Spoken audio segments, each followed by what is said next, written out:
Charlotte.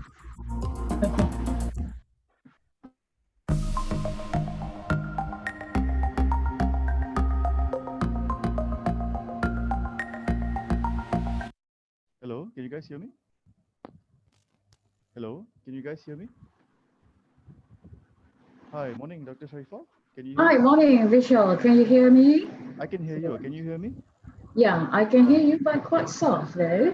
oh, Uh, really? Okay, I need to yeah, speak a bit quite louder, I soft. guess. Yeah, I'm just gonna also turn up my mic a little bit louder. Okay.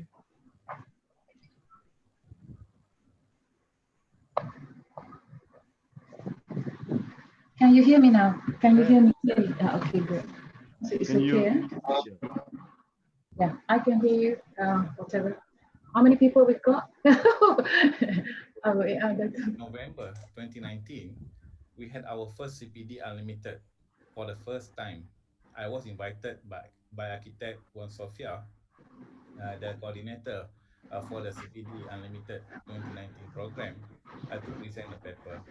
I said that I have to decline the invitation because it clashes with my another program, the ninth annual development conference in Singapore, where I was invited to present a paper together with our Minister of Housing and Local Government, YB Zuraida Kamarudin.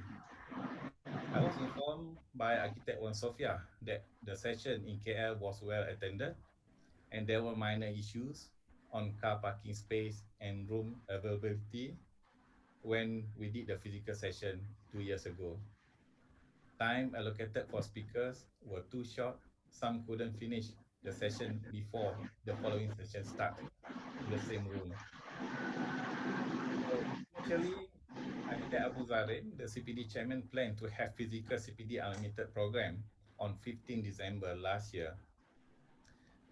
But due to the pandemic, then we have to postpone to 9th of January 2021. But again, the MCO was also extended several times, affecting our schedule. Finally, we have decided to have this session online. So today, this session will be conducted fully online due to COVID-19 pandemic and the SOP that we have to comply with. I hope this virtual session eliminates the problem that we had before. No more car parking problem, no more room availability problem. But please be prepared and tolerate with us. With this virtual session, speakers are everywhere. They are at home, in the office, and some are at computer. So we are running multiple sessions concurrently. It is stretching the internet bandwidth that we have. But we have our technical team on standby. So we are experimenting this virtual CPD Unlimited for the first time. There are many things that we will learn from this session. Speaking on learning, I hope participants will learn new things from this program today. Under this pandemic and economic challenges, it is like racing. Every day we have to learn and get new knowledge. Otherwise, we will be left behind. We are happy to have our speakers willing to share their knowledge and new technologies with us today. I am glad that we have Architect Razin Mahmud. He will be sharing his journey, small team with big dream. And we also have Dato Architect Saiful Anwar Aziz. He will be sharing his experience as a sole proprietor exporting services overseas. And of course, our special guest, Dato Sri Engineer Zaini Ujang from Ministry of Environment and Water. He will be talking about eco shift in built environment. We also have Taufik Nazaruddin Nohayati Ahmad speaking about digital solution and Internet of Things. We also have Associate Professor Dr. Ahmad Tamizi from UMP Holding. He'll be speaking on BIM organization transformation. And we have Architect Gary Wong also talking about BIM today.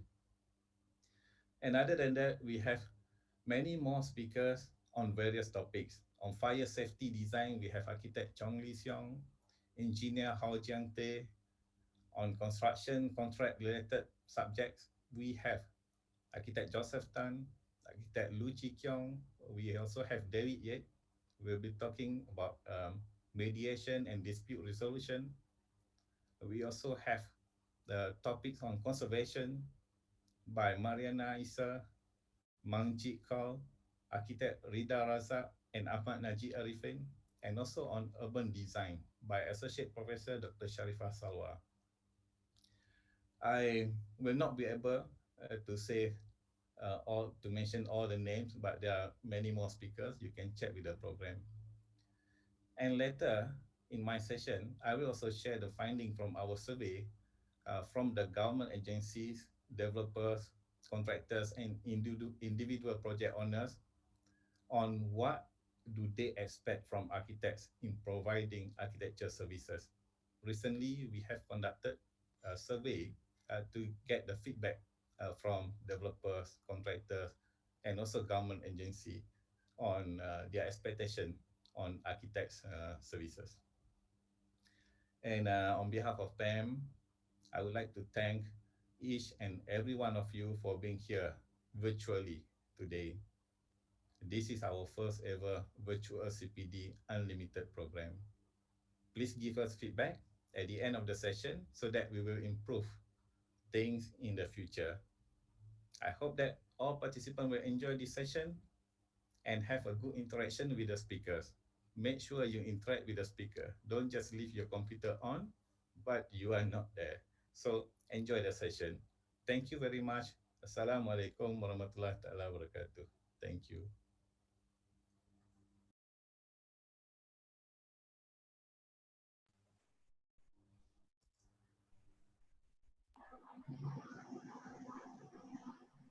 Oh, thank you, Dato'. Thank you. Good morning, everyone.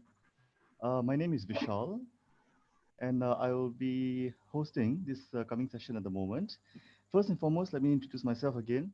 My name is Vishal J.Singh, and I will be hosting the first session for CPD Unlimited 2021. So I would like to take this opportunity to welcome everyone and thank everyone for being here today. Now, today, the general agenda will be something like this. From 9 to 11:30, the session that I will be hosting, we will have a sharing session with one of our esteemed guests, which will then be followed by a Q&A session in about half an hour before the session ends. And so I encourage everyone to take as many questions as you like, and please put them in the chat box or in the question box, and we will review those questions. And when the Q&A session starts later, we will then take some of those questions and forward them to our esteemed speaker. Now, let me also briefly tell you what's about. The agenda will be about 1.5 hours, and the first session will be an hour or so. And I would like to introduce our first speaker for today, Associate Professor Dr. Sharifah Salwa Syed Mahdzar. Good morning, Professor. Morning, Vishal. Exciting and nervous. No, I kind of like the hat that you have, and the look that you have right now for the Great Street. It kind of like suits the urban atmosphere. And a little bit of bio before I formally invite her to come onto the digital stage. Now, Dr. Sharifah Salwa Syed Mahdzar is the founder of Ampang Great Street from the Department of Architecture, Faculty of Built Environment and Surveying from University Technology Malaysia.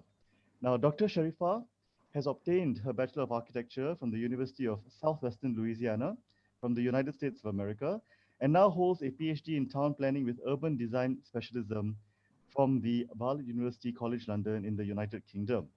Now, earlier in her PhD career, she received recognition and awarded the Sir Terry Farrell Award for her work on urban design related issue of balancing the sociability and accessibility aspects of street life through the assertion of static activities of people and space syntax measured of design. And without further ado, I'd like to now take this moment to introduce Associate Professor Dr. Sharifah to take the stage. And of course, let's make this as interactive as possible, as our Prime President just mentioned a moment ago. And I guess the stage is yours, Professor. Thank you, Vishal. Thank you so much. Okay, Bismillahirrahmanirrahim. Very good morning and salam and greetings to everyone. Feel a bit strange that I don't see anyone except me and Vishal. Yeah, I hope we have audience. Do we have audience actually? But maybe the group can advise us, because I thought like if there are audience, we can see the attendees and participants in our group. So I see Mr. Abdul Karim, the architect Abdul Karim, and also Mr. Ridwan Abdullah so far that I have seen in the group. Yeah? Okay. There are many people as well talked about this and basically talked to me, mentioned that they will be in the session, but maybe they want to go for the Datuk ones first. You know, there are many exciting things at the end of the day, you know. Okay, before I start anyway, I must say Bismillahirrahmanirrahim and Rabbi Shrah li sadri wa yassir li amri. That is, as a Muslim, I must say that whatever that I'm sharing is that good is from Allah and the shortcoming is all mine. Yeah. So the work on this Ampang Great Street is actually it's just about making the Great Street of Malaysia, the vision of making the Great Street of Malaysia. Yeah. So this has been the point for me to ponder since years back, and especially when I was venturing into my master's and PhD. But the work, the ponder was even before that, years before that too, 25 or 30 years back. Yeah. I hope I addressed my audience, Encik Karim and also Mr. Ridwan, and maybe you can also type so that it can be interactive. It seems like it's funny, isn't it? The topic itself is funny, but I first presented this case in 2015. Yeah, though the search has been quite a while with me, the research and the proposal, the thinking, the concept, but I first presented a very, very basic concept during World Design of Architecture, World Day of Architecture in Johor, I think, at that time, in Johor with PAM Southern Chapter, that was in 2013. If I'm not mistaken, or 2013, 12, 11, 13, something like this. And then the first time at DBKL. DBKL was with the Cool Design Month in 2015. I started to share our work and the concept. When I first brought this notion to the DBKL group, and everybody like really ponder, what is it about Ampang Great Street? What is it about Jalan Ampang? The same with people at DBKL. They like the topic, they like the concept, not just the BKL, many people, but what is it about actually, yeah? So anyway, so the work has gone through, we have showed exhibitions on the work of the research work, as well as this academic work, as well as the studio architecture design studio work with several architecture interpretation and intervention into the urban design, yeah? If you notice, I am not so sure who my audience are, but I hope this is recorded anyway. For urban design, lots of people can do. I mean, there are many scholars, there are many thoughts, there are school of thoughts, there are many thinkings about urban design measures and things like this, and ways and approaches on how to do things. Yeah. So I'll stick to Jalan Ampang itself because I think there is this, the calling from the area as well as from the nation itself to ensure that we have a great street in Malaysia, whether to ensure or to advocate or to address, so that is really lived out. We have to leave that to us. I, as a citizen, as a person who loves my country, will bring this forward, this issue forward. So when focusing, when specifying the site that that concern to us. So it's easier for us as well as a researcher as well to focus on what we want to do and what are the measures to correct the appropriate or whatever the stage to do, step-by-step approach, hopefully can be clearer to us all. Okay, so let's move on to my first slide. Next. It's actually being by the group, right? By the host, right? Okay. Yeah. Okay, we've got the host. Okay. Right. Looks good. Okay, so this is, we're supposed to have that already. Okay, whatever it is, the intro, the first page, the second, again, the second slide, please, next, is Ampang Great Street, yeah? So this is it, is stretch, the one that I'm working on, stretch from the Ampang Park, sadly, which is actually no longer there. the old shopping mall there, and towards the Renaissance Hotel. Yeah, so that is the stretch that I've been working on. And lately, I have also been working on the western side, the east side as well, towards the Embassy Road. It's very difficult not to see my audience. Normally, I will ask the audience, do you know where Jalan Ampang is? And strangely, even amongst my students, a lot, my students, if I ask them, do you know where Jalan Ampang is? They're not sure. Many of them, surprisingly, not sure. But do you know where the KLCC is? Oh yes, of course. Everybody knows where KLCC. So this is the thing for me, when we have iconic tower, when we have the global landmark, famous around the world, and are we equipped enough? Do we also equip the environment, the stretching of Jalan Ampang, the very street that is fronting KLCC, to address to embrace the power, to embrace the power of an iconic tower in the world, important premise in the world. Yeah. So this is the question. So along the way, we have several interpretations and all that. So recently, due to the pandemic period, condition, we move on into looking at the way on how we should address making Jalan Ampang as a post-pandemic measure. Yeah. So next slide is the Great Street, and then I think the third slide. Okay. So again, it's back to the sustainable development goals, right? It's all about, at the end of the day, it's all about the rising of urban population in the 2050. I think soon probably they will think about 2070 or 2090 and maybe it's 3000. Don't know whether we still live here, but I hope the legendary on the making Jalan Ampang as a great street for Malaysia will be there out there. Yeah. So the contents of my work, of today's presentation, just talking about the phenomena of what we're talking about, yeah, on urban design spirit and focusing on Jalan Ampang. Next slide. What happened to my slides? Slides missing. Well, I like how optimistic you are, associate professor. Sorry? You're talking about 2017, 2090. I like how optimistic you are that we're going to be around until then. No, you didn't hear that. I said, if I am still around. That's why I say I like how optimistic you are. You have to be optimistic. Of course. Because, because the issue on this Ampang Great Street is a dream. But I think I'm also like a Martin Luther King. Martin Luther King, talking about the slavery for how many years, and also Malcolm X. Not many people know Malcolm X, but I know. All these big spirits. They see the vision in the future. True.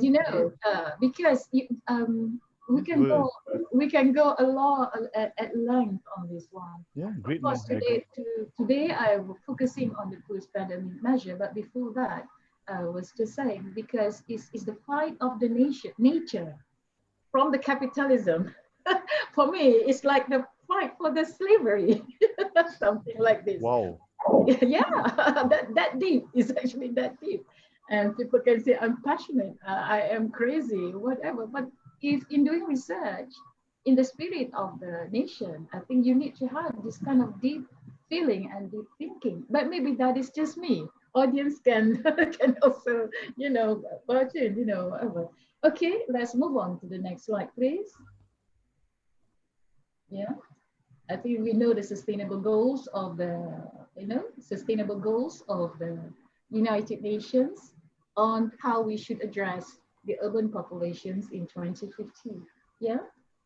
Okay, that remains. I think we have the MUF, Malaysian Urban Forum, in 2019, when we have that.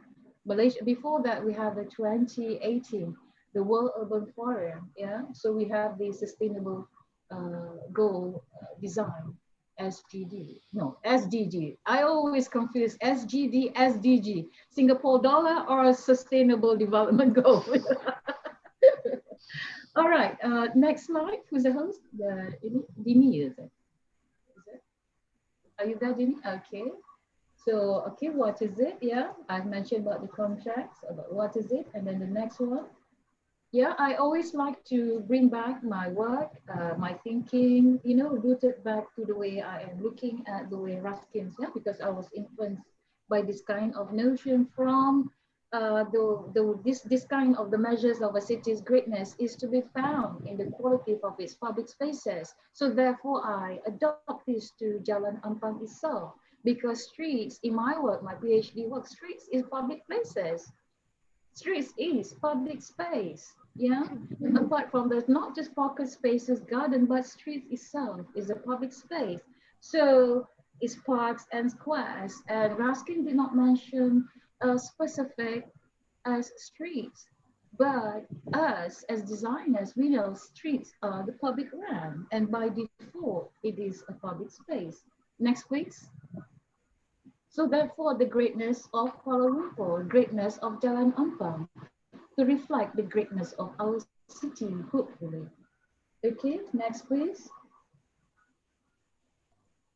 So what is this? This is actually, again, reflecting the sociological thinking of urban design in the modern city living since Simon, 1890s, when this capitalism, individualism all has come to rise. Um,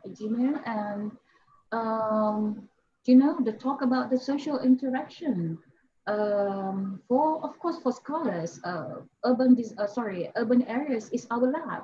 So we bring in interaction, the question of interaction between human and the people, human and the environment to the little environment itself. Between them, they talk too. Something like this. Yeah. If you look at even if you look at the work by the Rappaport, yeah, man environment, man environment, Rappaport, and then we know about how to say, the physical design that we have already have a place itself to speak to the nature in the bigger scope, and as well as the fact that I have also involved with the space syntax, yeah, the syntax understanding the spatial network of urban living, a settlement, anything. So I look at this as a network of spaces as well. Yeah.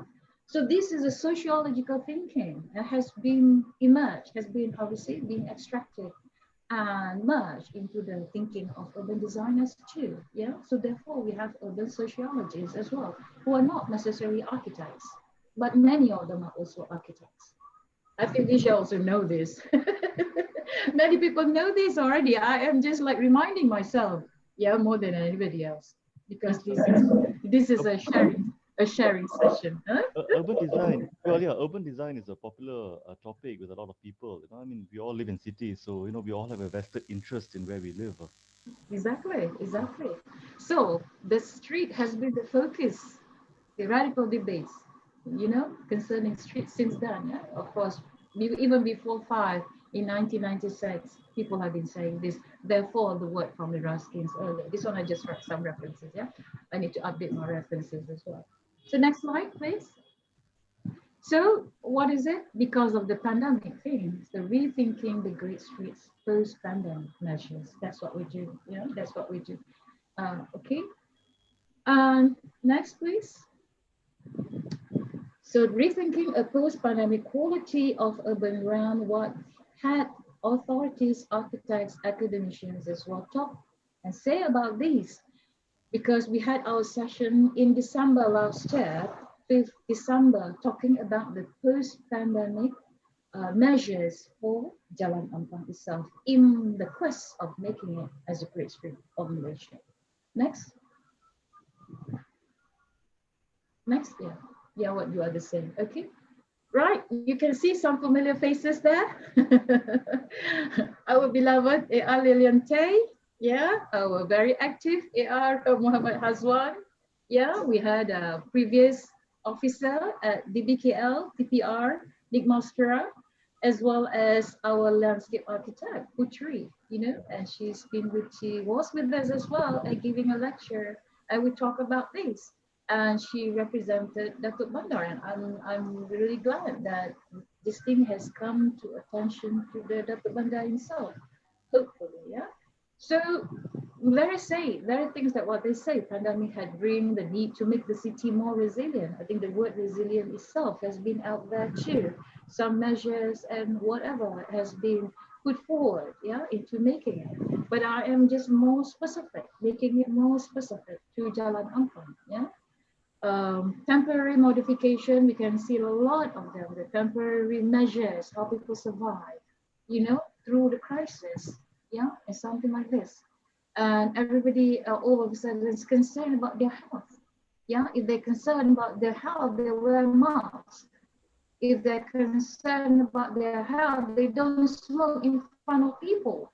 Things like this, and their health as well as others. Yeah, wearing mask, it doesn't mean that you're just concerned about your health. It's about your health and others. You protect yourself, you protect others. You protect others, you protect yourself. It is not a vicious circle. It's a very positive circle. That's something that we have to embrace, yeah, in the sense.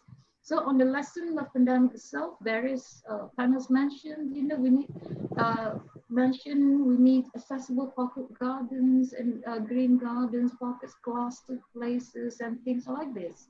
Yeah.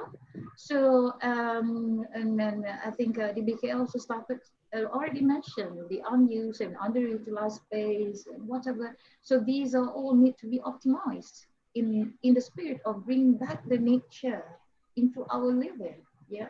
And to embrace and to appreciate nature and things like this. Yeah? We have to be more appreciative and take good care of the space where we live, where we are. Okay, next. Yeah, okay. As well, we need to, of course, the measures, the biggest challenge is how are we going to bring people back to the city? So we need to ensure that we need to bring people back into the city, not to let them go away from the city. I know some people as well. Imagine, if you just stay in an apartment, you can go more easily. How far can you go? Even if you want to go down to the left, it's very, very hard. And you look out, it's all dead and empty spaces too, and it can be very depressing. So we don't just need the urban inhabitants themselves. We need also people from outside, the French suburbs, and back to work and back to the city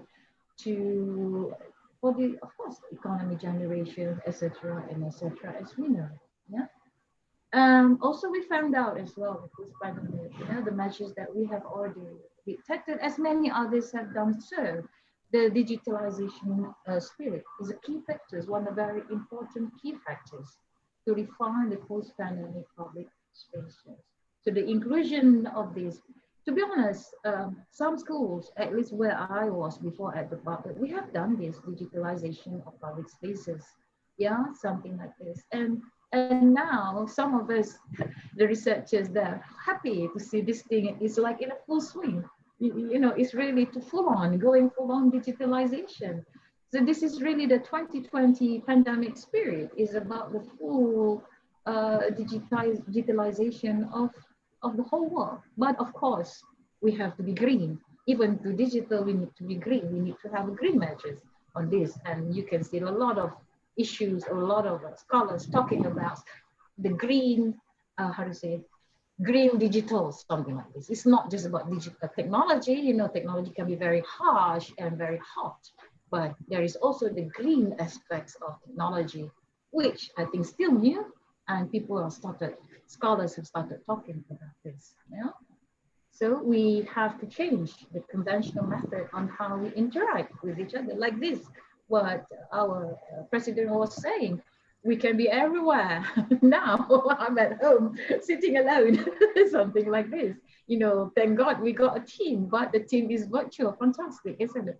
It's a very new experience and good experience. Next, please. Yeah. Next slide, please. Okay. Enough of those, yeah. So we talk about the brief history of the past pandemic, yeah, the past pandemic, what has happened. And as we found out, actually, to be honest, this pandemic, next please, this is not new. Pandemic is not new. Yeah, Vishal? Correct me if I'm wrong. Is it new? No, not at all. I mean, just about No, just about 100 years ago, we had the Spanish flu. No, that was also a pandemic. Broke out in the Yes, Mediterranean. That was only about 1919, 1920, sometime between yeah, World War I. So yeah. that was the most recent. Of course, early 2000s, we had the bird flu issue in Hong Kong and SARS and from the Middle East. So it's not really all that new anyway. Comes every once in a while. Yeah. So it is not new, yeah. So how then from there, what we can learn is about, I think here we listed as a Black Death. First one, the Black Death in the 14th, even in the 14th century, Yeah, before back the in World Europe. War. Yeah, back in Europe. Yeah, spread through coughs, sneezes, physical contact among the human, rodents, human transmitted human thoughts caused by whatever. Across the towns, of course, the measures, new towns, yeah, new suburbs with proposal, and they started to have the satellite cities, all that. So I think uh, the designers, thinkers, decision makers keep looking at ways on how to address problem and resolve issues as it happens. So new defense towns, urban planning begins to create more space between buildings and things like this. So we have seen some of these measures too in the years back, yeah, since 14th century. So the next one is also pandemic. So white plague is the next slide. The tuberculosis itself, yeah, tuberculosis is an infection. I am not a medical person. I can't pronounce this, but I can just say it's tuberculosis, perhaps something like this. Yeah, TB. Yeah, it's a TB. Yeah, you can say that in the 18th century. So all this, actually, to be honest, believe the healing properties, sunlight, and we're looking at ways on how to, to mitigate the problem. Like good for the treatment of rickets and others, vitamin deficiency disease, and building environment. Pay attention on open air design. When I look at this open air design, I think we are in a tropical city. you know, Malaysia is tropical. You know what I mean? Yeah, So especially now. we need more light, we need more air, we need our trees. Please do not cut our trees. Things like this. Next one, next one. Yeah, Flat tropical roofs, country. terrace. We are Yeah, definitely living in a tropical country right now with the heat as it is. Every day, 35 degrees minimum. exactly, but we have not done enough. Yeah, Mhm. we have not done enough. Let's just focus on making our Jalan Ampang itself, you know what I mean? How to make it as great and taking account all these problems. Yeah, Spanish flu, as you mentioned as well. Yeah, in Yeah. the second, yeah. And it has been there. So what are the measures, you know, so what are the measures of the Spanish flu? The outbreak was reported for the deaths of 40 million people worldwide. Actually, I also watched a documentary about the Spanish flu itself. They said it happens in the Europe or something, but actually from the United States itself. From the United States, because of the World War or something, this person brought that with him without knowing it, where the warfare is, where the war area is actually. Yeah? So anyway, so that was probably still being debated, but this is recorded. See what happened. Anyway, yeah, so what are the measures? Reshaping of city housing policy. Isolation. Of course, isolation. We're all doing it. Things like and garden apartments start to rise. This and the Europe can do it. Why can't we? We have a lot more trees. They have, for us Muslim, Allah, yeah, it's like you God, for the Christian, whatever. God is rich. Every area, He's omnipotent, omni everything. You know what I mean?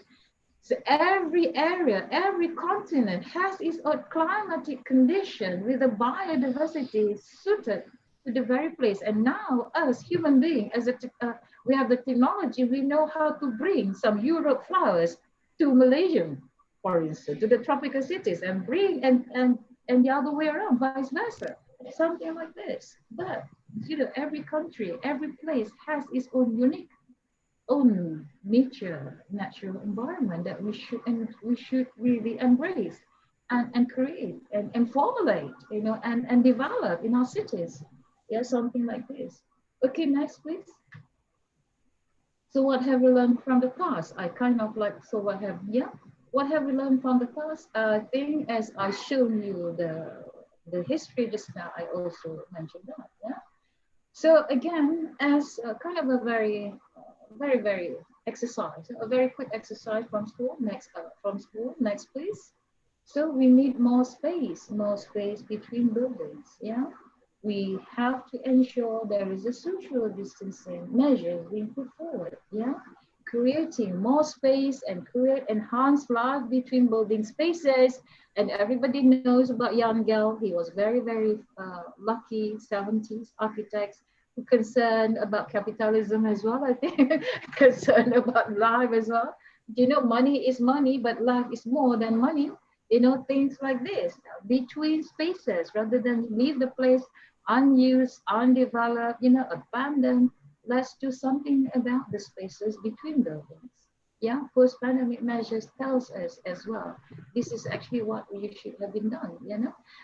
Also, I found out as well, because my work from the PhD time, doing this analysis on the life between buildings using static activities, yeah, young girl do the static activities, meaning that people stop, talk, chat, you know, not walking, not necessarily, sit, you know, read book and whatever. And during those days, when I was doing my work, my PhD, my research, I probably the frequency distribution, I can see that people smoking, I would say, yeah, has a high, quite tend to be high, dense. You know, the frequency is actually quite high.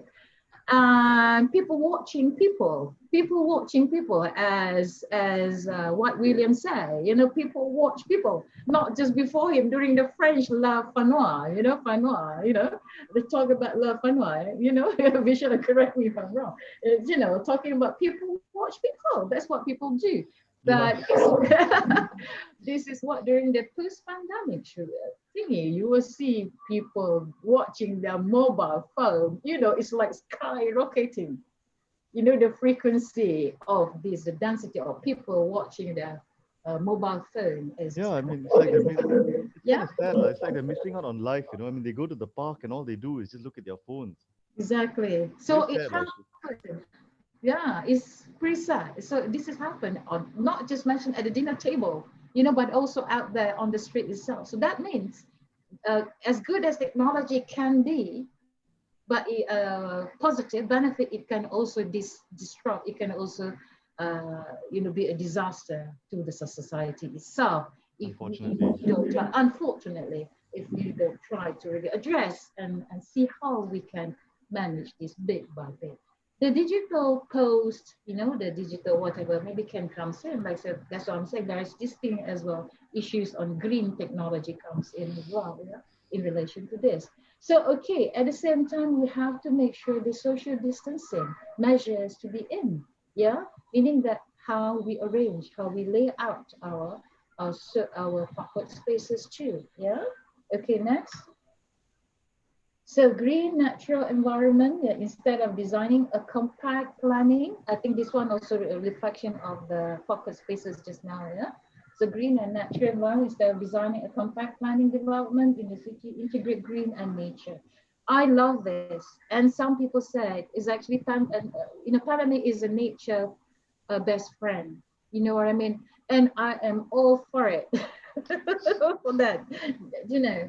So that is really the spirit. If we say maybe before, if we can only allocate within an estate, whatever it is, area of development, 30%, we might have to say 30% just uh, not enough. Was it 30% or 10%? It has come to 30%, right? The open space, something like this. No.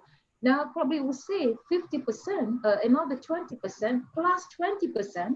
20% will be other social and economic kind of like measures integrated. So there are many ways of looking at this. At the end of the day, it is about bring back the spirit of the, how to say, giving a nature, being the best friend to our natural environment, because we have not.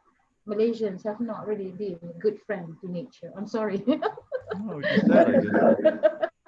There's so It's much really, yeah.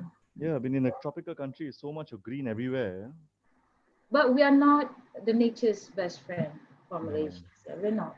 So I am hoping, and whatever we preach in the class, things like this is really not happening out there. And I'm hoping some very big developers will attend this session, but if not, I'll go for radar session next time in a conference and talk about this. I'll join you. Okay, that's good. So the reshaping of city housing policy, improving housing condition, terrace is no longer even like the low-cost housing. I'm talking about low. It's not the low-cost unaffordable, low-cost affordable. Low for the B40 spirit, and how we're going to bring. We need to bring this community. How we can inject the spirit of the ventilation. Bring in this. People need space. People need nature. People need water. People need air. Human being and air. 10 minutes, you can easily die without oxygen. Yeah. Something like this. So that's how crucial air, ventilation, nature is to human being. Yeah. Again, next slide is about contact with nature, green nature and beyond. This is in London. I just don't see this in Malaysia, but we still use this slide. I'm sorry about that. Yeah, I just don't see this in Malaysia, but I just wonder if this can happen. Yeah, in Malaysia, you see the circle in London because they use this circle, which is it's actually quite a smart move as well. There, people really like to sit, in the park, and they like the authority really give a mark, that is a contact with nature and a social distancing. Only those in the family can get together or whatever, not friends. Basically, it's just family, right, in this case. Yeah, spatial design in both urban planning and architecture should considering minimum distance between people and others. Yeah. So I call this as well as a dilemma of design. Yeah, dilemma of design as well. In some cases, it can be as well. It is and how we can balance between the social integration while separating the distance between human beings themselves. Yeah. So where the social interaction is no physical, face-to-face social interaction no longer exists, it could be just technology, something like this.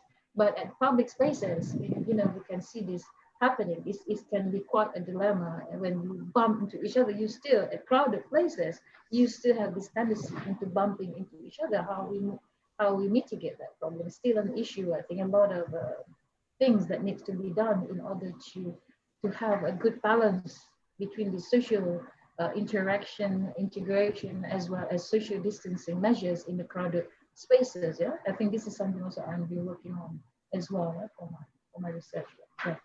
Yeah. So pandemic's current situation. Next slide, please. So just to overview the pandemic's current situation. Yeah. So you can see. Yeah. I'm also looking at my slides. Next, please. Yeah. You can see. Yeah. You can see it for yourself. Yeah. It's like a ghost town, ghost places, dark. So lifeless. Dark, decline numbers of pedestrian or women. It's like a vampire city, is it? Something like this that can easily be like that. And people are like, unhappy, yeah, less cheerful environment can easily happen, yeah. So this is the very, very briefly, yeah. So we don't want our cities to be. We don't want Jalan Ampang as a ghost street. We can't do that. Okay, next. And then the pandemic's impact in relation to that. So of course, due to that, there is this the trickle effect, isn't it? Yeah. From that, it becomes, of course, it impacts our economy. I am not the best person to talk about economy in the city. I am not. I'm more just a thinker, things like this, an urban designer. I'll talk about network a lot as well. And of course, we had a session. Next slide, Dini. Next slide, yes. Okay, this economic impact. We've also been informed before we venture into our class work as well. We talked to the VKL. They gave a lecture to us as well. And as we know it, Jalan Ampang itself, the tourism industry has been hit bad. Yeah, I was there at one point where sadly to say, this, you know, the zone, yeah? The zone. I don't know, Vishal, you know the zone hotel by residents, zone resident by the Ampang Tower there. And it's my favorite hotel when every time I come up to KL, next to KL. The zone, yeah. Yeah. It's like Bungkus. Yeah. Yeah, and I was there, when you know, when they threw things at the skip, something like this, and it can happen. It's quite bad. Yeah, so tourism industry. Yeah. So There's a lot of quite a few other hotels also apparently shut down. yes, of course, but I'm talking about the zone. It has been there for. It's like it has the same kind of, I'll say, the same kind of a spirit like Ampang Mall. Ampang Mall, that kind of spirit, you know, landmark. You see, the design is unique. That kind You of know, the vibration. design, yeah. The design is also unique, and something like this. And I hope they don't tear down the building, which I think they probably would. You know, I hope not. Yeah, I hope not too. And probably they would, because of it depends on who actually going to buy the land, things like that. This is what I'm talking about, the capitalism as well, and how we address nature. You know, I'm talking about nature. It's not just about trees. It's about the people themselves, the nature, isn't it? So, okay. And the next slide. So, UNWTO, United Nations World Tourism Organization, also, next one. Sorry, social impact, is it? Economical social impact? Okay, before that is the UNW, the United Nations. I think you can see the graph, the slides before this. Can you go back to the slides before this? You can check all this information, yeah? Yeah, so we need to address this very thing about the economic downfall and due to the tourism sector, yeah? There are some a little bit of how is positive spirit due to this. Like China is saying, yeah, every dilemma, every problem, there is always an opportunity. It's the same as well. Every crisis presents an opportunity. There must always be a silver lining to that, you know. Yeah. So anyway, so the social impact, perceptions, and changes in life also change. Yeah. So I'm not a psychologist. Next slide. I'm not a psychologist, but we can see this thing happening. Yeah. We can see psychologists. I think this is also, I would say, heaven for psychologists as well, in terms of research, to really understand how people think, what people do, you know, their behavior, you know, the changing pattern, the changing thinking, changing perception of human behavior. I think it's heaven, is a research heaven for issue for psychologists. Yeah. You know, but it happened, isn't it? So next slide. Next slide is a health impact, and especially for Malaysia and Malaysia with the impact of COVID children's mental health. Please, no Malaysian kids, please. I love them. We love them. Please, let's just give them a good spirit. You know, let's nurture them. Let's take care of them. You know what I mean? They are our future. You know, so we don't want this to happen to Malaysian kids. Okay, I'm talking about especially on the defaultees, yeah, the low income people, especially. I think they are the high income people. They can manage themselves, family and everything. I'm talking about the low income especially, and as well on the Jalan Ampang making as a grade. It doesn't matter which status of you know, financial status you are. It is about for everyone, yeah. The sense of belonging for everybody, Malaysian especially. Okay, so some measures. Next slide, Jimmy. Or okay, some measures. Okay, the some measures is post-pandemic. Next slide, please. Post-pandemic visualize a radical change in the future. Yeah, the blurred boundaries between public and private may have to find a new balance between health and safety and a sense of community. So that's the secret, that's the spirit, the sense of community. Yeah, and I have talked about this in my work on integration, especially on the ground floors. That's why, therefore, I use the Ruskin's version from the assistant, the birth of the new London architecture.org. Yeah?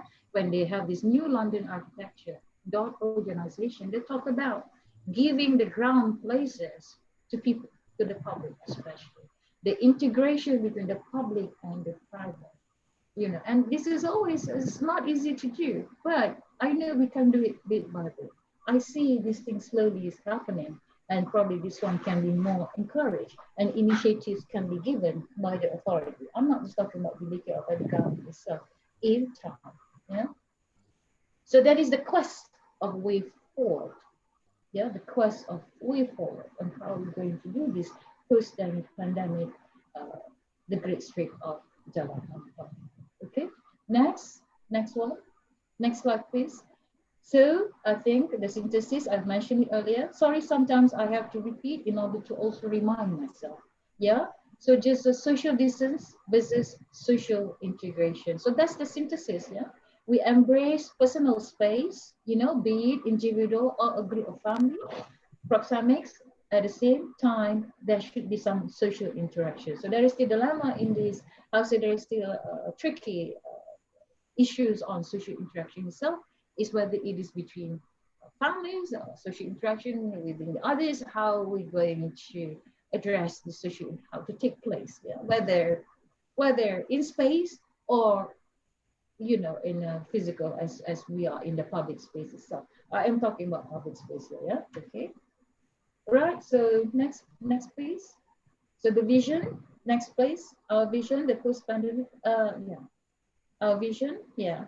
Next, yeah, we want to reclaim the public realm of movement, yeah, to encourage more stationary activities. Yeah, we need to encourage more of this so that people do feel safe, people do feel the need, people do feel that it is okay to sit down a bit, to reflect, yeah? The environment or the people, the area is not gonna hurt you. COVID will not get you, yeah? Something like this, you know? So we need to bring this kind of spirit because the problem of urban design measures in my world, yeah, is always talking about movement. People, you know, lots of talking about movement, but less, still much exploration to be made about sociability through using the stationary behavior activities, yeah, meaning people stop, talk, you know, things like this. But people now, you know, watch mobile a lot, you know, on their own mobile. We'll see how we can address that, you know, see what happens. Because as an urban theorist, you know, as a designer as well, this thing becomes our lab. It is interesting to us to observe, you know, behavior are the variables. People are the variables in our work. Yeah, it's like a lab using chemical. We don't use chemicals. We use people and nature, environment. Okay. So okay, reboot tourism sector, reactivate street frontages, reclaim public spaces. We inject a little bit spirit of the micro community, adaptive streets, yeah, measures like shared space, etc., etc. Hyper proximity, you know, checking the hyper proximity in some cases, you know, active mobility, you know, active mobility, giving the chance people to do this, to have this kind of option, you know, and also making it ensuring it becomes still an urban gateway to anywhere one want to go. Yeah, this is just a vision. Yeah. Okay. Next slide, please. Towards post-pandemic, United Nations Health already highlights 5 pillars. Yeah. Health first, you know, protecting people, you know, economic responses, macroeconomic, you know, response, and social cohesion and community resilience. I think we're focusing for Jalan Ampang itself, yeah. In our, maybe next we will be next. Now focusing especially on the community and tourism. Yeah? Okay, next. Yeah, so it's like how we're gonna make, the vision is about how to make a pandemic-proof city and therefore pandemic-proof Jalan Ampang, hopefully, and revive it as a vibrant place. Yeah. Okay, the challenge is always, the challenge for me as well in this case is always on how to develop inclusive solutions to serve the needs of the local population, yeah, the local population, and involving the local community and stakeholders in development of Jalan Ampang. So we know the place is a very elitist, is very, very, very expensive, etc., etc. But we have CSR, corporate social responsibility too. And I know we can do it some one way or another. Yeah. but it will take time. I believe in that. Yeah, like Martin Luther King. Keep hope alive. I have a dream. And Michael X say also the same. So aim is to revive the community spirit along Jalan Ampang as the post-pandemic adapted city through active physical intervention in consideration of the social limitation. Yeah, so hopefully we revive the potential of the social front. We enhance the low carbon measures. There are many ways, to do that. Like we promote hyper proximity post-pandemic streetscape and encouraging local activities. And I know as well in this case, in Brazil, if I'm not mistaken, they also put, how to say, not posters, digital banner, digital post, digital screen, on the loss of people during the pandemic along their major streets, which is actually great. Is one way on how to the way to remember the loss. Yeah, something like this. It's just the way urban designers work, yeah, and think on how to cheer up, bring back the spirit of the people in the public environment. Yeah. Okay, next, please. Yeah, next, please. Yeah. So of course we always still have to address, can streets be reclaimed? Yeah, for people to meet and interact safely, for cyclists to travel safely, for pedestrians to walk safely, and for users to play safely if needed be. To play, yeah, to play. Yeah, you probably don't see kids playing Jalan Ampang. No, not that stretch much. Yeah, but it can happen, and we can ensure that can happen. It is not far from KLCC Park either. Kids play there too, So we have to bring this kind of spirit back to our Jalan Ampang as a post-pandemic measure, yeah? Concept tuning so we can zone the area, transit-oriented mixed development. Am I doing okay with time? Yep. We need to start the Q&A session in about 10 minutes or so, but I think Okay, I'll finish soon. No, but I think there's a little bit of overrun. It's okay, no problem. Yeah. Okay. Thank you. No, I don't want to talk much. Hopefully. All right. So No, I'm enjoying your talk. Okay. Hopefully. Thank you. Yeah. So that's the spirit of the pandemic. You just have to be cheerful, positive, and laugh and things like this. Hopefully. Right. So the concept is this one. Is it connecting the green? This is just our schoolwork as well, but we have shown this to the BKL. I don't intend to distribute my slides much yet, but we will book. We will book this. Yeah? We will have it in the booklet and book that we will going to produce for our school as well. Yeah? For my work as well. Yeah. So this is the thing. And one thing I love about this. Next, please. I love about this because I work. Yeah. Thank you. Is a big one. Thank you, Jimmy and Nani. Yeah. Thank you so much. So we have my group is a new spirit, new spirit group, right? Urbanism. Yeah. So next, please. Next, please. It's a beautiful slide. Okay. There's a rebuild tourism sector. That's the new bridge. Yeah. Sadly, because I was in KL, but I got somebody from there as well talking. Please take pictures during pandemic. Please take the pictures of his bridge during the pandemic. Things like this. I just wonder and how and it's just pandemic happened just when this one raised up as well. Things like also out there. The new social hotspot in the. It was like anticlimax. It's like an anticlimax by default, kind of. Yeah, like, really sad, I guess. Yes, but I think that the spirit is bad. Now, we take it as a. But but at the same time, this thing cannot stand alone without the community. This is what I'm saying. Yeah, this cannot stand alone. We use a landmark. We have a landmark. Yeah. I think Lillian is also with me on this one. We have a landmark, but we cannot make it, cannot have it treated as an isolation. We isolate ourselves, but not our landmark. You know what I mean? So meaning that the landmark needs to be working with the nature, with the community. They need to have necessary activities. Yeah, necessary. They need to make sure that it is a pathway, a route that must be used by many, by others, not just an attraction. Not just as an attraction, yeah. But just before the pandemic hit us, I mean, it was a very popular hotspot, right? I mean, people used to go there, take photographs, put it on Instagram and all that. It has been, I think, from the BKL mentioned, it had ever since when it was out there being used by the public, it became, I think, it's the world ranking. It's got the high ranking in the world, becoming the place a more Instagrammable Yeah, spot. Instagram. Instagram. Buzzword. That's the Yeah, new buzzword in design. yeah, that's the buzzword. Yeah, The make most sure your spaces are Instagrammable. Instagrammable. Yeah, so the most Instagrammable, whatever. This is a. I don't know whether there is a social logic of space anymore in this case. So I am of the space. In fact, I look at the social logic of the space, whatever, rather than just the facade logic of the space. You know what I mean? This is the skin logic of the space. I'm looking more of the social logic of space itself. Right. But it's a good thing that we talk about this, because it's a very important to Jalan Ampang. So they need to work together, and how we can address these social pocket spaces, blah, blah, blah, blah, all the around it and things like this. And so for me, the one that is actually very clear now, only Saloma link that supports the presence of the iconic tower, currently. And we need more. We need more of this, and we need more CSR. I'm talking CSR, corporate social responsibility. Together, authorities, stakeholders, community, NGO, raising money in that sense.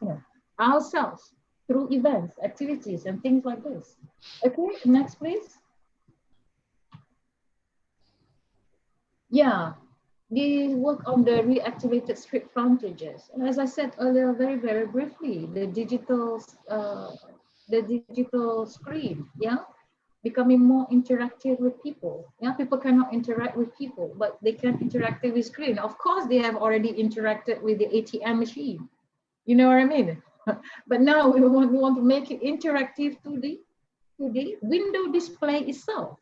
Even if they can't interact, how to say, physically, at least visually interactive, or something like this. Maybe you have your friend at the back there, your friend at the other circle there, but you can interact here directly. Something like this is the vision of the digital spirit, and that can be done. And it has been done, and it's still new, and it can be done. Reactivate the street frontages. It's very important. Here, street frontages doesn't mean that it's the front, but it also means the back bed, the side bed, and things like this. All frontages that is actually relevant and possible potential. It depends on where the location is. And I see a lot of these potentials along the Ampang. It's just we need to embrace and do more on this. Okay, next please. Next please. Yeah.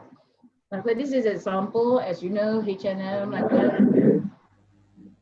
I haven't been to KL since December, October.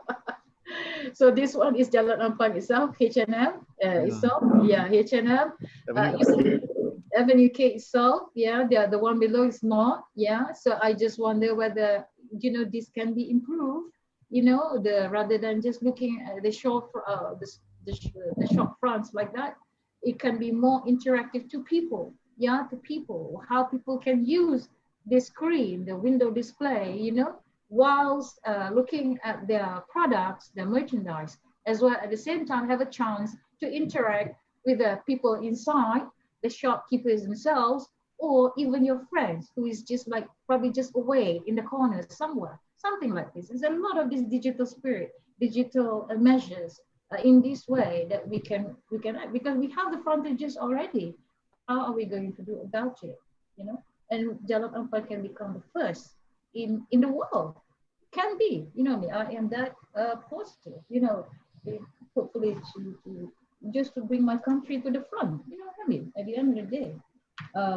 Ask not what your country can do for you, always ask what you can do for your country, isn't it? Yeah. So, yeah. I'm an old chap, you can see, right? Okay. No, still young.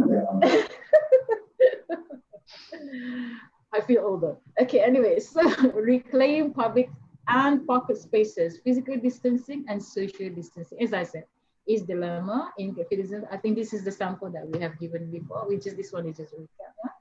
So digital post, and as I mentioned earlier, maybe the digital post in the middle, things, digital screen.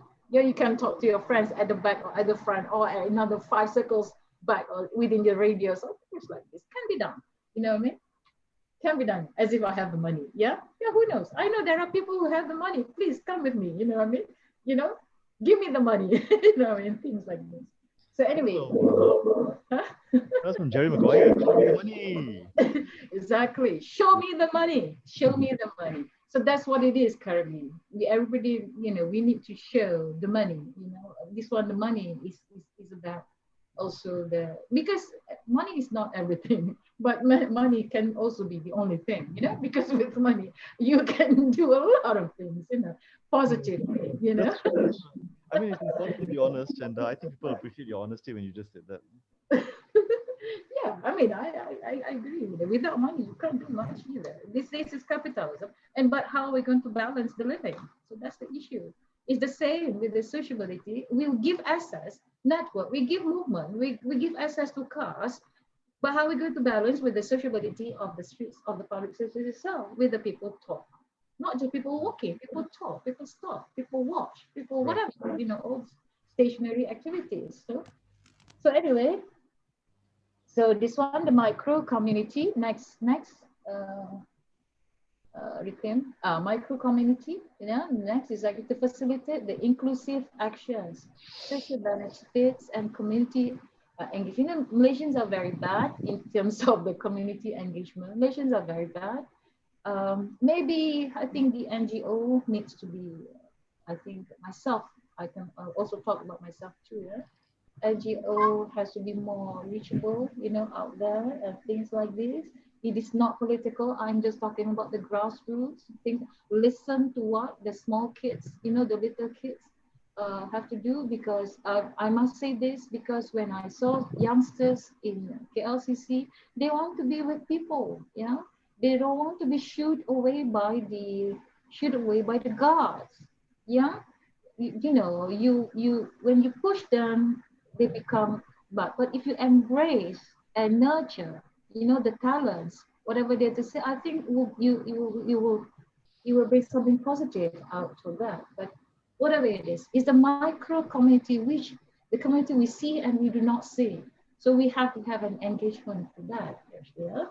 Spontaneous interactions amongst the community themselves, yeah, big or small, or whatever, the organization of individual, whatever, things like this. Okay. It's like I'll look forward to having another Merdeka Day along Jalan Ampang itself, which we have not had for years, I think, something like this, except for during this, what do you call that thing? The New Year, which nobody really go, something like this. Okay, that's one of 44 migrant. And then now is the adaptive street. Yeah, this adaptive is something that I have been advocating. I think, Vishal, you know this as well, right? Of course. Space, yeah, island, nature in the middle of the street. Don't let these people, when you have a high walls in the middle of the streets, people will still use them. People jump out of that high walls too, because they need to cross the streets. They need to cross the street easily. More calm the traffic. Yeah, there are measures. There are measures. Yeah, there are measures. The thing is, people try to cross the street, even if there's a pedestrian bridge right above them, they will still try to go on the street. Because it's just not conducive. It's not conducive. There is no lift. Okay, you imagine they have to travel from KLCC to Ampang Park there to go up the lift there and go U-turn. Things can, whatever the activities that should happen in 5 minutes, will happen in 1 hour. And who wants to spend their time? These days, time is also money at the same time. Well, sadly, but that's actually also what happens. The reality of our lives. I think the detail is looking into this. I think they're very open, and alhamdulillah, since I'm talking about this 2015 now, started to raise to become the agenda, things like that. But of course, step by step, it takes a while. Yeah, it takes a while, because we are still, at the end of the day, still a young country, I would say, yeah, with a 30 million population, and quite a big country, yeah, for the 30, and our gross out there, our per area of nature, I think we are still in the luxury, I say, to have our own space, where in China, in most places, dense places, they don't have that luxury of space, but we Malaysians still do have luxury of space. Actually, I believe in that, and I know that. Yeah, Okay, next one, adaptive street, shared space, we need that. Yeah, I think we have done that in our proposals as well. Active mobility, yeah, to create aesthetically pleasant design and compatible, what was it? Hyper proximity to create, yeah, I think active mobility. I don't know where my slides gone to. Okay, right. Active highlighting the spotlight on bikes and bicycle. I think we have been done it. I think we keep doing what we do, what we have done, and in improving it. I think that's the nature, that's the challenge that we need to do that. Okay, and then next is actually making the street as a gateway. I mean, give characters for every node, rather than just big, just like having 10, also rather than just having 10 traffic lights, for instance, at this junction, little junction, within the junction, whatever. Give a character. Use of roundabout, I think is good. For Jalan Ampang itself, the use of roundabout, you know, in the middle, people, there are still greens there in the middle. You can always have an underpass from the KLCC, you know, to the public bank there, underpass beneath. It's like in London, Marble Arch, you know, going to Kensington, got a park and things like this. We can, the small places give character for each node, each spot, things like this, you know. And so that's I hope we can see that. Of course, money comes in, but we shall see. I mean, what can be done in immediate, you know, short term, intermediate, you know, whatever it is, we can plan things, you know, if we get the right mind together, the right mind and the right spirit. It involves everybody, yeah. So anyway, so that's basically next slide, please. Next slide. Ginny, is it? So, Professor, we have maybe 20 minutes before the session ends. Yeah. This one's the next slide. They're finishing now. Now the 5 minutes. Yeah. Zadini, is he changing the slides? Just samples of our interpretation. Next, please. This is my, how to say, my jewel. The very first time when I got my students, I was not confident to give the work to my students, to venture, to explore this. And it was quite a struggle. So this is how we vision lots of greens. You know, it's not about landscape, but it is about green space, open space. We have done this since 2011, since 2010, something like this. And because, you know, the issue here is always about, oh, this is other people's place, or this is the private law. Can we venture this? Can we encourage this? This is exercise, just go wild, you know, things like this. So if we don't go wild, we don't get good results, something like this. Okay, next one. Next one is another interpretation of Jalan Ampang as a corporate concrete jungle. So you can see potential to create beautiful public parks, pocket space between Jalan Ampang itself and the Sungai Kelang. You can see the distance is not far. You know, it's a stretch of beautiful parks actually, in complementing the KLCC park itself, you know, rather than putting just a high rise in that area. Yeah? Okay, this one example of a Jalan Cloud Snack, Jalan Cloud Snack. Next. Okay, Jalan Cloud Snack. Also, we have also explored, you know, the how we can improve the master plan of this area. Next, this one is Jalan Raja Abdullah, yeah, Jalan Raja Neighborhood Street, yeah. We even have done this, Jalan Raja Abdullah, Kampung Baru. We have even explored this nature, shared street, traffic calming, all this. Can be beautiful parks. We can do it, Malaysia, you know. So this one is Jalan Raja Laut. Next, Jalan Raja Laut, Green Avenue. You see where DBKL is said. We call it as a Green Avenue. It is an avenue, isn't it? We'll no, I mean, it's quite beautifully landscaped in that area, the beautiful trees and all that. You know? Yeah, it is an avenue. Yeah. So anyway, also that's it. Thank you. Next one. And those are my references. Yeah. And still not much there. I will improve that and lots of the information. I must thank many of my students as well. You know, in whatever the students who also helped me in this case. And last, thank you. That's it. No, thank you very much, Professor. Thank you so much. We're about to start with the Q&A. At this point, I would have liked to have asked the audience to clap for you, but unfortunately, that's not possible right now. It's okay. I clap myself. We're clapping for you in our hearts. In the post-pandemic world, this is the kind of reality that we are living in at the moment. So once again, let me take this opportunity to thank you for that presentation. The panels at the end, especially, they were very beautifully, richly designed. So I'm hoping to see one of those ideas come to fruition sooner or later in our future. Lah.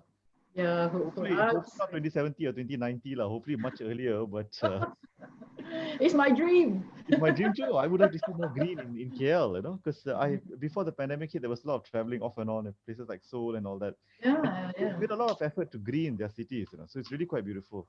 So hopefully one day, because we're already halfway there, it's not that Yeah, difficult for us to try to get all the way there and green it even more, you know.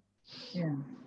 So some of the questions that I would like to propose to ask in the next, say, 15 minutes or so is you started off by saying that people are actually not familiar with Jalan Ampang, you know, that people Mhm, don't have an idea what Jalan Ampang is, although KLCC is located in Jalan Ampang.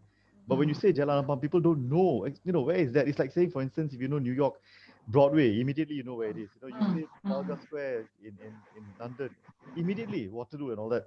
So why is it that this perception that people don't really understand, people don't really grasp the idea of Jalan Ampang?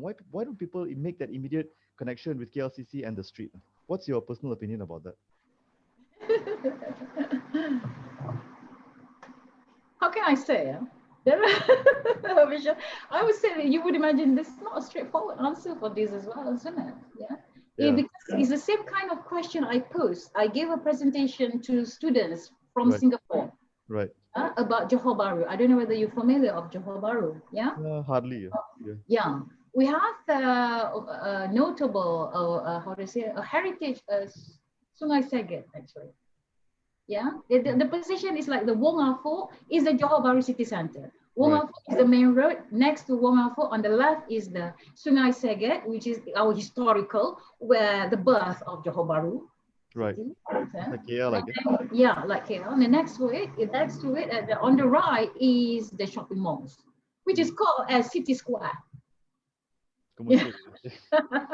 So I asked this kids, do you know where Sungai Seget is? Our river, Seget River of Johor Bahru?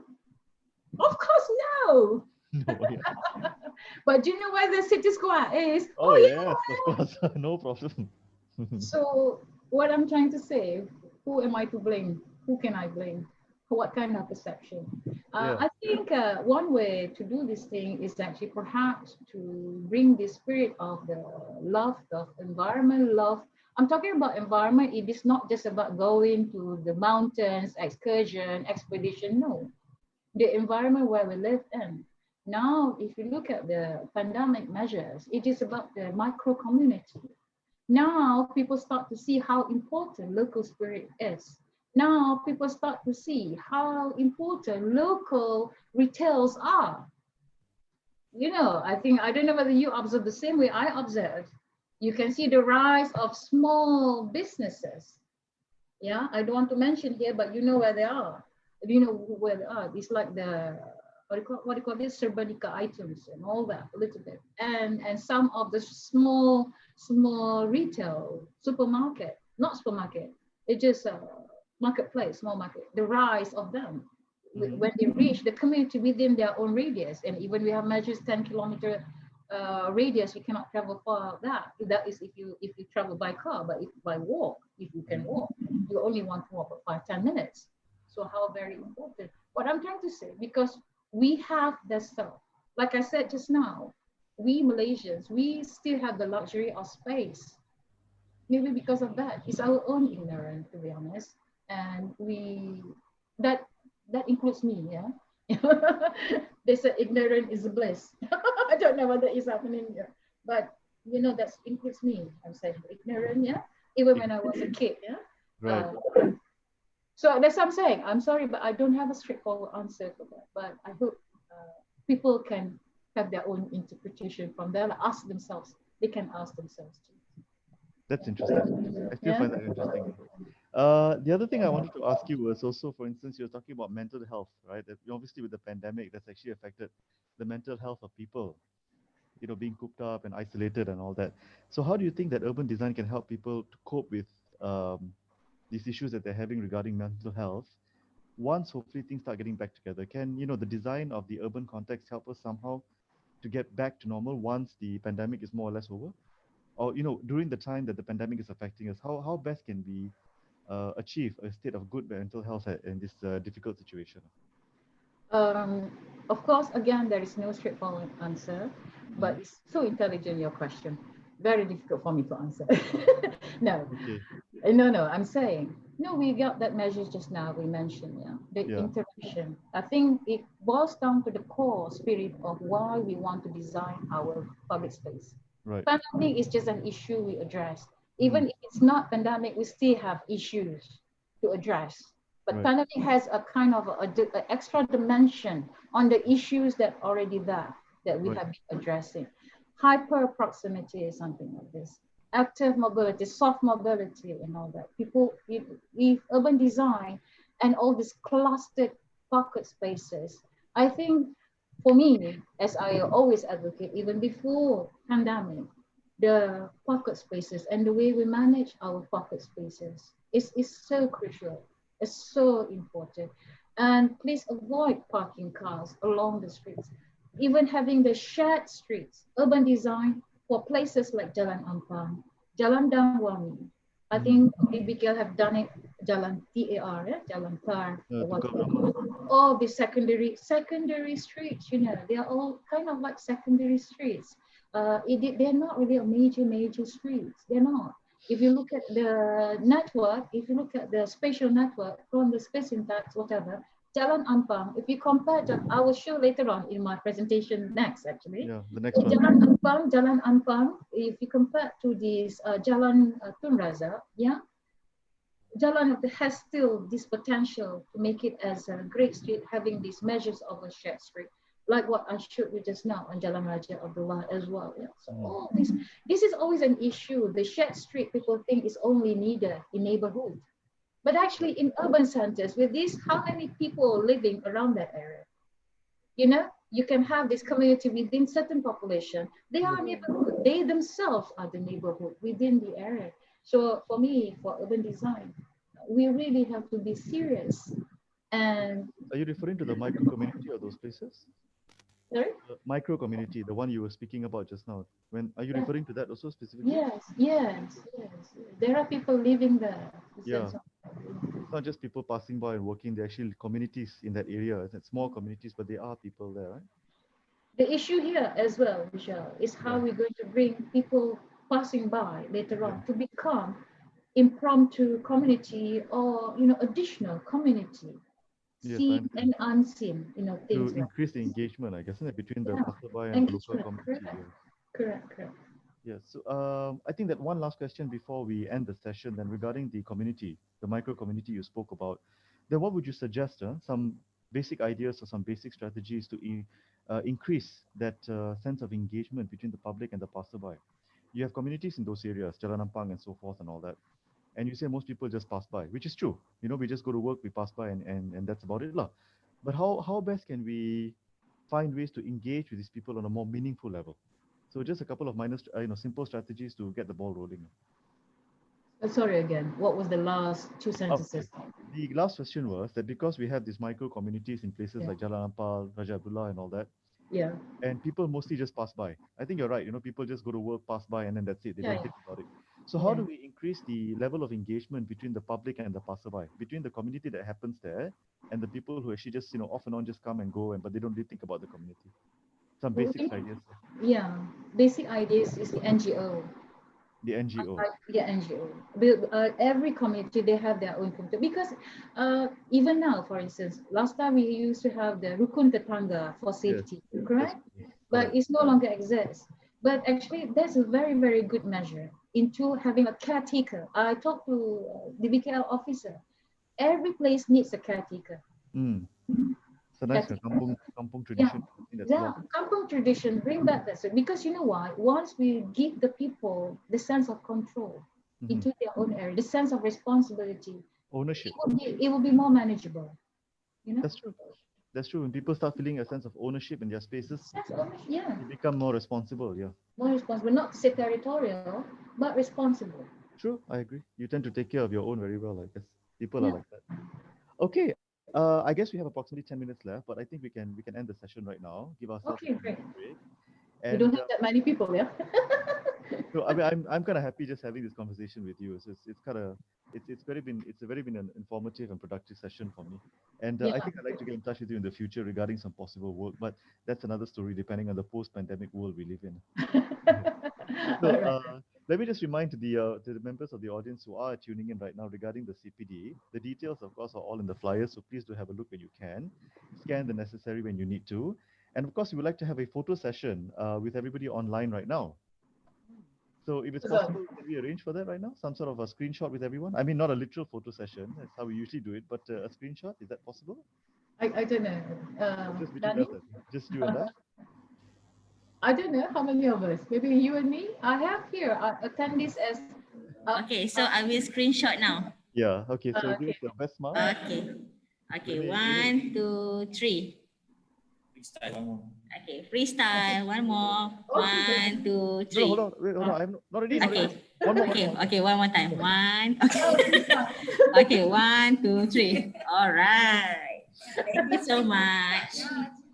Thank you. Thank you so much. So I guess We the next can leave session now, yeah? will, yeah, we start in 10 minutes. The next session, 10:30, correct? Is it 10:15 now? 11 is it? 11. Yes, 11. yes. Give me No, time. no. I need to do my slides. No, I was just testing you. I want to see if you pay attention or not. So yes, 11 o'clock. We will be back online at 11 o'clock, and of course, we will. I'll be more than happy to continue this conversation after that. Okay. Thank you one more time, Thank you. Associate Professor, and I will see you in approximately half an hour from now. Okay. Thank you. See you Thank soon. you so much. Bye bye. Take care. Bye.